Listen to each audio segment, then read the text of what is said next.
All right, welcome to The Explainer. Today we're going to talk about someone truly remarkable, an 18th century scholar, a brilliant Kabbalist whose journey across Italy ended in this shocking, unsolved murder that, well, became the stuff of legend. So get this, it's 1743, and Rabbi Emanuel Chai Ricchi is attacked and killed by bandits on some lonely road.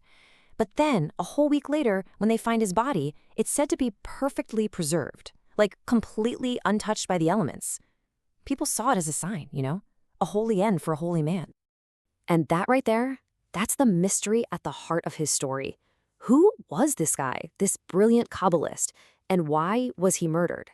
It frames his entire life, a life of just profound intellect, deep faith, and unbelievable hardship, all leading up to this violent, mysterious death. Okay, let's get into it. So let's actually start at the end of his journey. The year is 1743, and Rabbi Ricchi is on a mission, a really sacred one.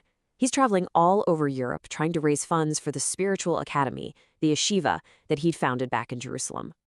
It was just a brutal, brutal end to a life that was so dedicated to spiritual things.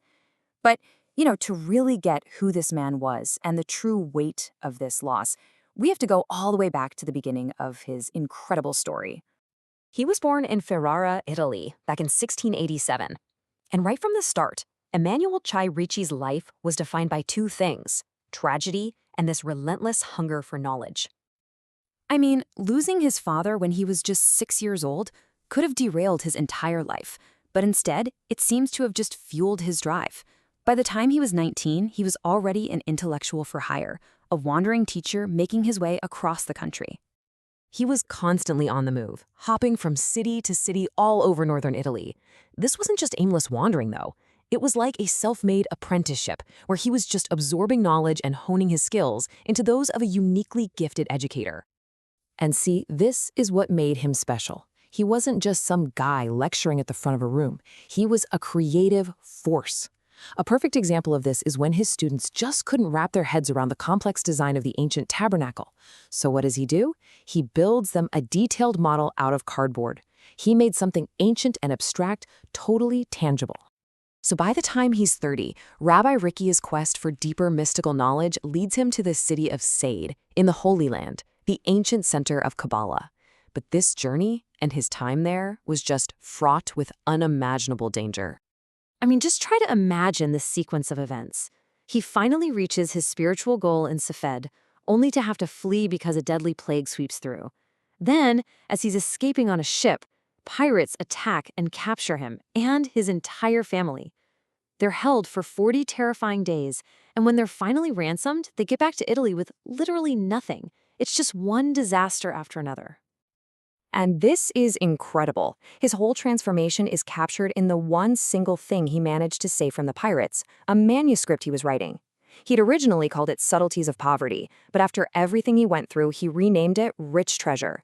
He'd lost every material thing he owned, but he found something so much deeper, a spiritual wealth.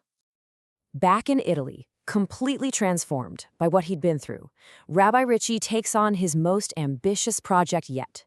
He decides to systematize the famously complex, esoteric teachings of Lurianic Kabbalah for the very first time. His absolute masterpiece was a book called Mishnat Chasidim. Now, to get why this was such a huge deal, you have to understand that before this book, the teachings of the great Kabbalist Isaac Luria were just this chaotic sea of really dense mystical texts. So what Rabbi Ricchi did was revolutionary. He did for Kabbalah what the ancient Mishnah did for Jewish oral law. He created a clear, systematic order where there was basically just chaos before. His genius was in creating a logical, understandable structure for this incredibly complex mystical system. He organized these huge, sprawling concepts into a clear progression: the worlds, the souls, the intentions. He basically created the first real roadmap to the spiritual cosmos, making these ideas accessible to scholars in a way that had been totally impossible before. In his final years, Rabbi Ricchi turned his focus back to his ultimate dream, to establish a permanent, lasting center for Torah study right in the holy city of Jerusalem. And the institution he started would go on to become one of the most important in Jerusalem. It was later led by another legendary figure, Rabbi Chaim ibn Attar. So this one act cemented his impact for generations to come. And it was for this very yeshiva that he was fundraising when he was killed.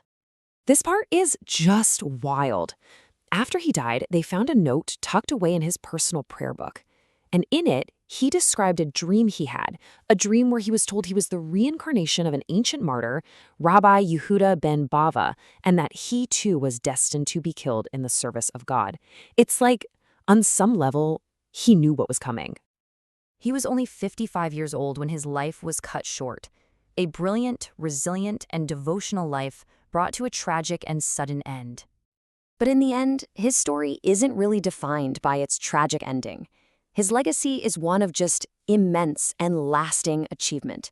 He was a revolutionary educator, a prolific author whose work unlocked mystical texts for the entire world, and a community builder whose vision still echoes in Jerusalem today.